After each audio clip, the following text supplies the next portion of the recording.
And that is going to move us in to the Devin Carter prospect breakdown. He is a point guard from Providence, the Friars, like Chris Dunn. That was like the last kind of point guard that I remember coming out of Providence. Not that that is what, not trying to make comparisons for Devin Carter to Chris Dunn. I think he has a much higher ceiling than that. But he also does have some Spurs connections with his dad. I think Anthony is his first name. I know his last name's Carter. Anthony Carter, I'm pretty sure is his name. Played for the Spurs in 2003 and was also an assistant for the Austin Toros when they were the Austin Toros, I believe, for 2 to 3 seasons from like 2015 to 2017. So there are some Spurs connections there for him. And also, he's the son of an NBA player. But he was this year's Big East 2023-24 Player of the Year.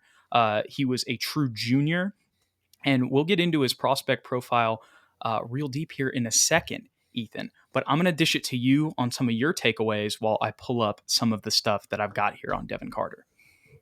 Sure. I think he's more of an immediately ready to help kind of player at 22 years old. I'm so surprised that I hadn't heard his name until literally last week. Because based on his tape and what I read about him and looking at his statistical numbers last year, he's a guy that could absolutely help the Spurs. I think most people have him as a late lottery pick, maybe moving up a little bit closer to the low tens or even at us at 8. A lot of people think he's a guy that could fit with the Spurs at number 8. I wouldn't be upset about it at all, Jude. And we can. Would you like me to break into it right now, my prospect profile, or do you want to pull something up before I do so? Let's just go ahead and jump into this. This is what I Okay. had pulled up earlier. I forgot about this. Let's just read what Gavoni has to say about him as he's now at number 13 on Gavoni's big board. And then I've got some other stuff that I'll pull up. But while I'll do that, I'll dish it back to you for just kind of your breakdown on things. Sounds We'll good. read this. Carter has significant momentum as he's in the midst of an outstanding month that has him knocking on the door of the draft lottery. He measured well and tested as arguably the best athlete in this draft at the combine, posting historic figures that included a 42-inch vertical leap and shuttle and sprint times that put him in elite company. Carter also had one of the best pro day showings we saw in either Chicago or Los Angeles, putting his Olympic level athletic ability on full display and knocking down 30-foot pull up jumpers with ease, as he did all season at Providence. Teams looking for immediate backcourt help, starting with the San Antonio Spurs at 8 and the Memphis Grizzlies at number 9, have significant interest in Carter, as his draft stock may continue to climb the next month as he gets into private workouts. And this is why we're doing this prospect breakdown in the first place. I was going through this article and I was like, well, this would be a great thing to do if we just went through all the prospects. But when I saw that Gavoni was reporting that we have significant interest in Carter, I was like, okay, let me check this guy out. But yeah, Ethan, I'm going to pull up some of the other stuff. Tell me, what are some things that you saw? What were some things that you liked from Carter? We see our man Drew in the comments. He says, lots to like about Carter. What are some of those things, Ethan? I think the first thing you have to talk about with him is his intangibles. He is a winner. He has the mindset and hustle of a winner. One of his first comparisons that I had pulled up is a guy like Derek White, who we are all extremely familiar with, things that he brings defensively. Um, and then I also added Josh Hart to that mix because they have very similar builds and statures. Josh Hart is a hard nosed defender. I wouldn't call him the same level as a defender as Derek White, but also his rebounding ability at that guard is very similar to Mr. Carter. Carter's around 6'3", 6'4", 193 pounds, but with a 6'9" wingspan. And part of was one of his biggest strengths with that 6'9" wingspan was his defense, of course, but a natural shot blocker. And he can just get guys in his little range and put them into like prison, basically. And his size, his shoulders, his build is not like a typical NBA player. It's more of like a linebacker build, which gave me shades of Lou Dort's physicality for the Oklahoma City Thunder. Other strengths, super athletic, obviously, with that 42-inch vertical, an aggressive finisher. I wouldn't call him like otherworldly playmaker, but I think he has a high IQ passer. I think he makes the correct reads through traffic, and a very accurate passer. I think he used bounce passes at the appropriate times. He used spin on the ball when driving in transition to get guys better looks. And when he kicks out to 3-point shooters, every pass that I saw from his tape was right into the guy's shooting pocket. So is he going to get you 9, 10, 11 assists a game? I don't think that that's necessarily his strong suit. But is he going to make the right pass, the right read, and not be a guy where the ball glues to his hands? Absolutely. He plays the right way. Possible weaknesses. I mean, I don't know if these are necessarily what I think, but this is definitely just what people say. His frame slash size, being only 6'4", built like a linebacker rather than a normal looking NBA player, could be considered a weakness. Is he a true point? He's kind of a combo guard. He kind of plays more of a two, I feel like, kind of like a Derek White, but at 6'3", 6'4". The classic phrase, he is a jack of all trades, but will that make him a master of none? And then, of course, his age being 22 years old. And some people were questioning his jump shot in articles that I was reading earlier this week. I mean, he shot 37% on 4 attempts, and it's It like was a 7 attempts. 7 attempts, excuse me, slower release maybe, but he wasn't necessarily shooting like standing still, uncontested threes either. Like a lot of the ones from his tape that I saw were step back threes off the dribble, coming off of screens, and not even with his toes at the 3-point line, like several feet behind the arc, and just draining these shots. He looked comfortable taking them. He looked confident taking them. His jump shot's not broken, maybe just a little bit slow, but I don't necessarily think that that's going to be a weakness coming into the NBA. Well, and we just read what Gavoni said about the combine. Apparently, in the scrimmages, he was pulling up from 30 feet with ease and knocking them down just like he was all season, like you were referring to. Mm, These weren't just shots, at the 3-point line. They were even a couple feet back. So it seems like that's translated to the combine. Ethan, I'll just give you, I got a ton of notes. I go dove ahead. into a ton of this. First of all, I'll just read off his stats for everybody. 19.7 points, 8.7 rebounds, 3.6 assists. So that kind of ties into some of the stuff you were touching on. But here was my thought here. If he's going to have less assists, I like that he's almost averaging 9 boards to make up for it. You know what I'm saying? Um, 100%. Basically 2 steals a game at 1.8, exactly 1 block a game. So 2 steals and a block a game for a point guard. You love to see that. 46% overall from the field, 37.7% from three on 6.8 threes per game. That's why I said 7 earlier. That's the thing that really impressed me. And there's some other stuff that I'm going to pull up, Ethan. He was not the best shooter in the first 2 years of his career.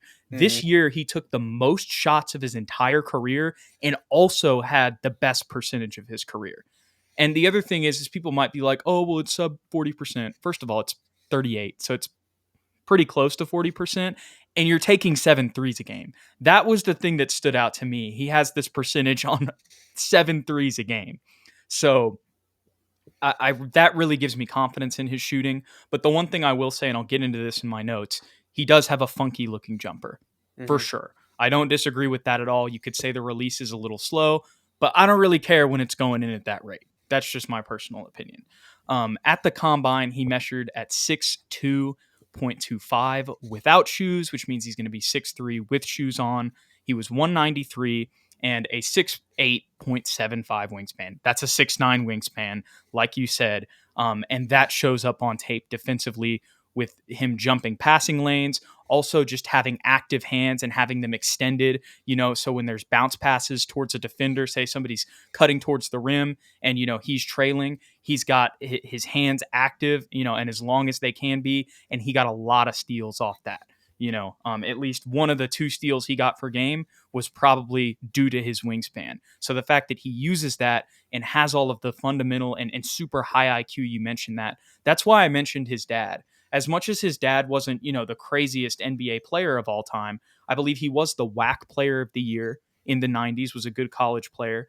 And then on top of that, when you grow up the son of an NBA player who is also an NBA coach, because he worked his way up to being an assistant with the Miami Heat after he worked in the G League with the Spurs, there's just a lot of benefits that you get from that. Not just the NBA lessons his dad can teach him, but then all of the things he's picking up coaching wise, he can pour into his son. So the fundamentals jumped off the screen, and, that just correlated with his dad's history in my mind while I was watching it.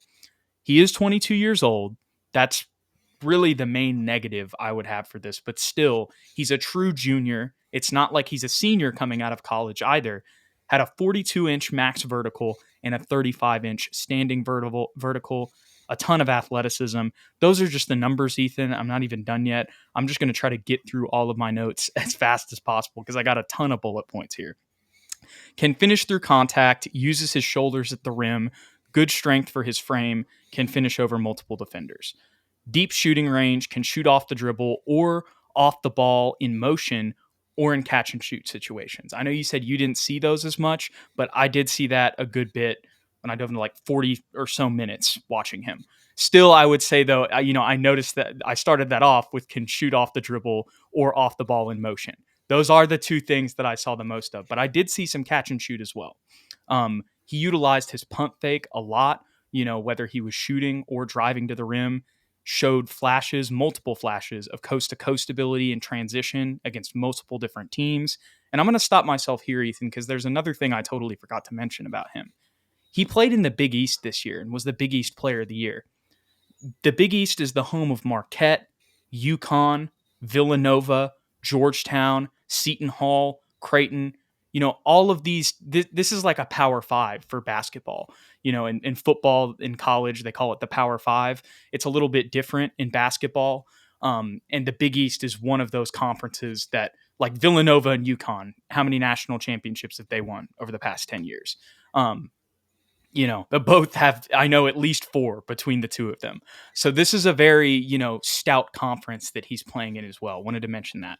But highlight reel dunks, including catching lobs as well as throwing them, the explosive athleticism that he displayed at the combine and measured well. You see that on the tape.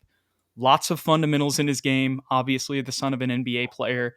His shot release does look a little funky, but it goes in.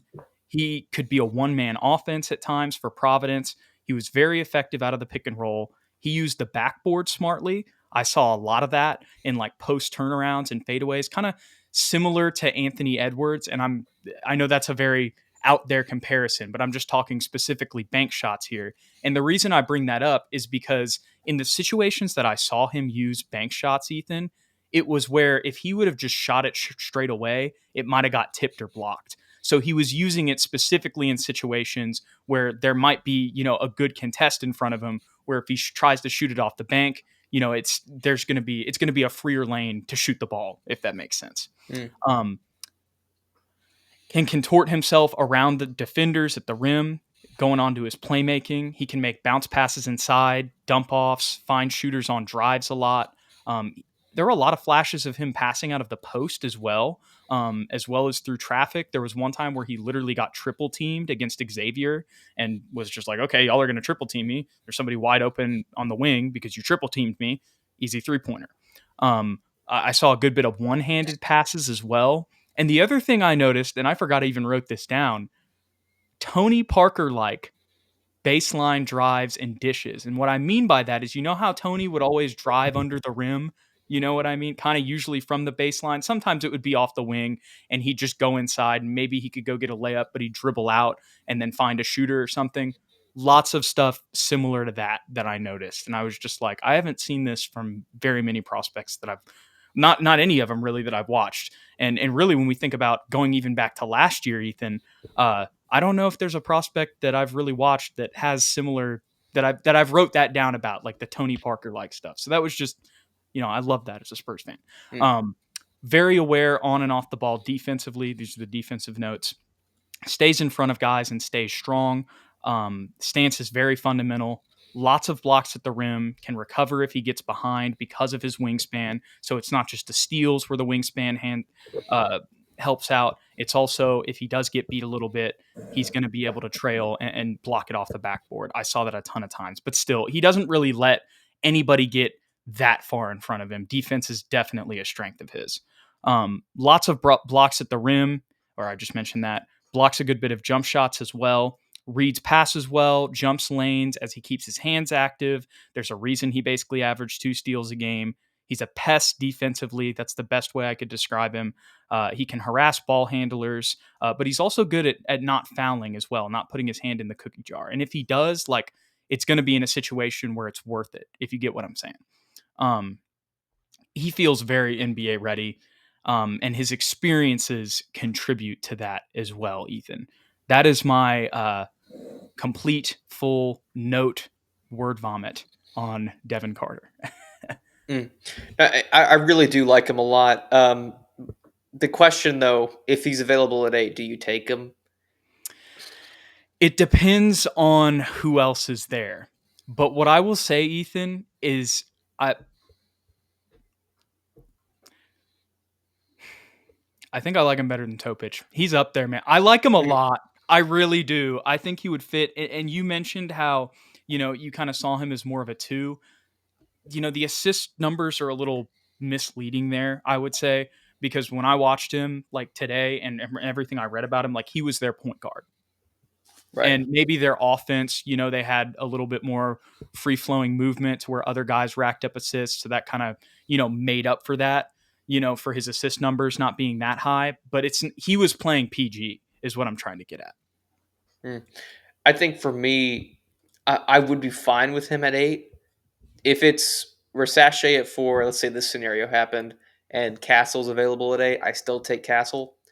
If we take Castle That's at fair. 4, if we take Castle at 4 and we get to 8 and it's Dalton Connect, Cody Williams, Devin, I think I still take Cody Williams over him. Um, I'm with you there. Because if at that point, Stefan's going to be our point guard. Exactly, exactly. That's where I am personally. If for some reason something crazy happens, and we get Rasache at 4, and then we get to 8, and Stefan's gone, Reed's gone, hell, even Rob Dillingham's gone, and there's just like, okay, those are our 3 top point guards, and it's between Topic and him. I'm with you where I would take him over Topic, yes, for sure. I think he's a high level guy that can help us right away, but I think it really will come down to who we take it for, and who's available at 8. Yeah, and that ties into every prospect here. I'm going to bring up some other stuff on him here in a second, but M Easy says, "Relax. The Big East isn't what it used to be." I get what you're saying, but also UConn's won the last 2 national championships, so the Big East is the reigning back-to-back national champion. So they're still pretty good, like. Oh yeah. Like I don't know what to tell you there, man. Like they're literally the back-to-back national champions. Go watch the tape against them. He played pretty well. So, anyways, um, let's talk about some other things with him here, Ethan. So another thing I didn't know about him, he started his career at South Carolina as well. Played in 30 games, got about 20 minutes a game. Wasn't the craziest thing in his freshman year if you just look at the numbers. But the key thing for me is not only does he have that experience in the Big East, but he also has experience in the SEC as well, which is another reason why at the end of that, when I brought up all my notes, I was talking about how I felt like he was very NBA ready and his experiences contributing to that. And if you look at his season prior at Providence, 29% from three, on almost 4 attempts a game, 3.5 attempts per game. This season increases it up to 7 attempts per game and jumps up to 37%. Um, I mean, just a big jump up there for shooting. That tells me that he's someone who can continue to develop and improve. You see the scoring jump, you see the rebounding jump, you see the assist jump. I mean, the only thing that went down is his blocks, but that just tells me he's always been a solid defender. And you could say the turnovers went up, but I think that just kind of ties into his usage rate being higher. So I wanted to bring up some of his stats here because you can tell that he's improved every single season. And I think that he could continue to be on that trajectory. Right. I'm completely fine with that. To answer Drew King's question about what's a realistic ceiling for Carter, I still think Derek White and Josh Hart is probably his ceiling. Personally, it sounds like Jude might think he has a little bit more of like higher potential than that. But I think Derek White, Josh Hart as a glue piece, as a guy that just helps you win games in key moments, and be a very very important role player for a team is about where he would be. Yeah, I think he can be a really solid player. Mhm. Um, I I don't know if he's ever going to necessarily get to all-star level, but that kind of gets into the next thing that I wanted to bring up here, Ethan. And let me go ahead and get this up because this kind of ties in to his comparisons. And I think it's going to be somebody that Spurs fans really like. And it kind of ties in to what Drew just said here. He says, I have been missing Derek. And I'm sure we all have, considering we just watched him hit a very clutch shot in game 4 to end the Indiana Pacers season, unfortunately for them. But let's jump in to the NBA's draft profile on Devin Carter here. So Carter spent his freshman year at South Carolina, where he was limited to just 7 starts across 30 appearances in the SEC, averaging 9 points, 3.8 rebounds, and 2 assists across 18 minutes per game, or 19 minutes per game, really.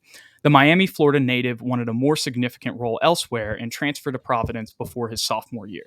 Carter started in 33 appearances for the Friars across his 2 seasons with the program.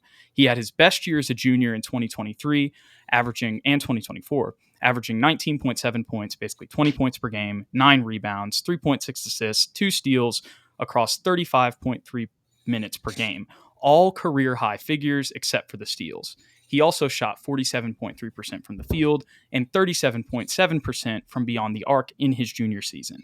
Carter's impressive year helped him earn 2023-24 Big East Player of the Year.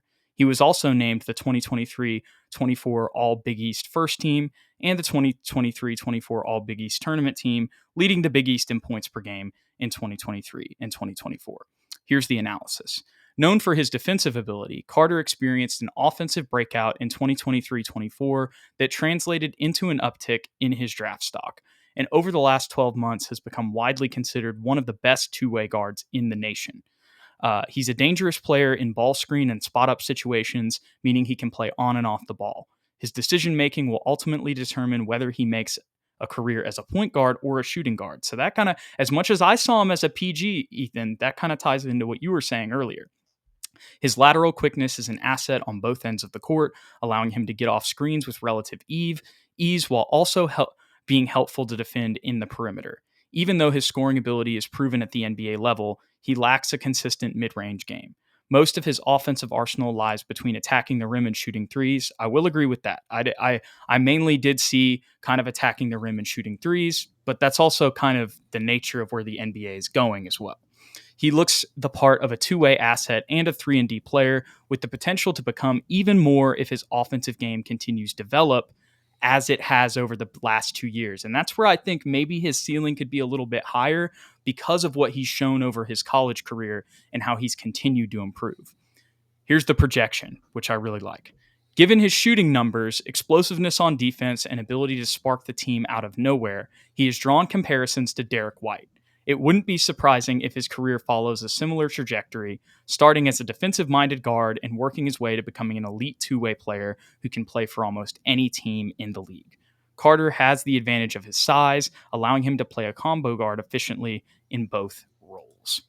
So when I saw that, Ethan, I definitely saw the parallels by far to Derek.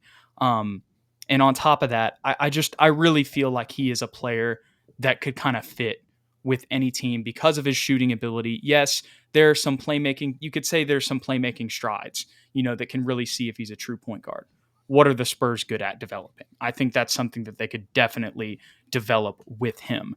But at the same time, if we're there at 8, it depends on who's going to be there. As much as I really liked his tape, and he jumped a couple guys for me, honestly, on the point guards list specifically. But at the same time, like you said, if we pick Castle at 4, I'm probably not even going to consider him at 8. Likewise, and I, the more I think about doubling up on guards, the less I like it. I know I started it off by saying that, but to your point, like if we were to take him at 8 after getting Castle at 4, what does that do to Blake Wesley? Because I really like Blake Wesley, I still believe in Blake Wesley, and Blake Wesley's number one strength is his defense. Same with Devin Carter. So could they coexist together? Probably not. So there is that element to think about as well.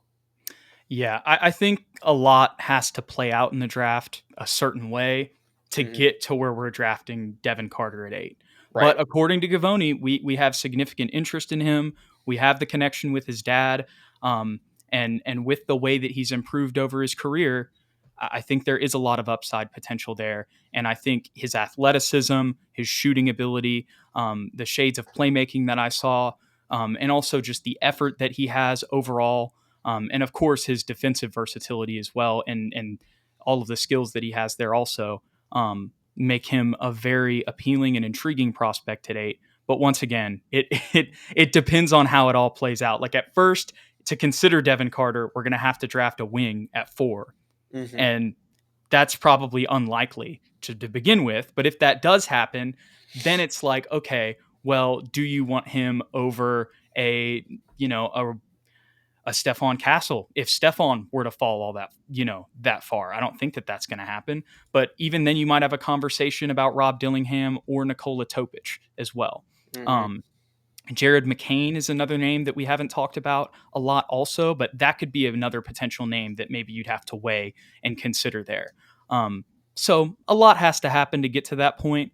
But if it falls that way, not to repeat ourselves with all these prospects, Ethan, but if it falls that way, I'm not going to be mad. I feel like that's how we've said what we've said about most of the prospects at point guard or the wing throughout this process.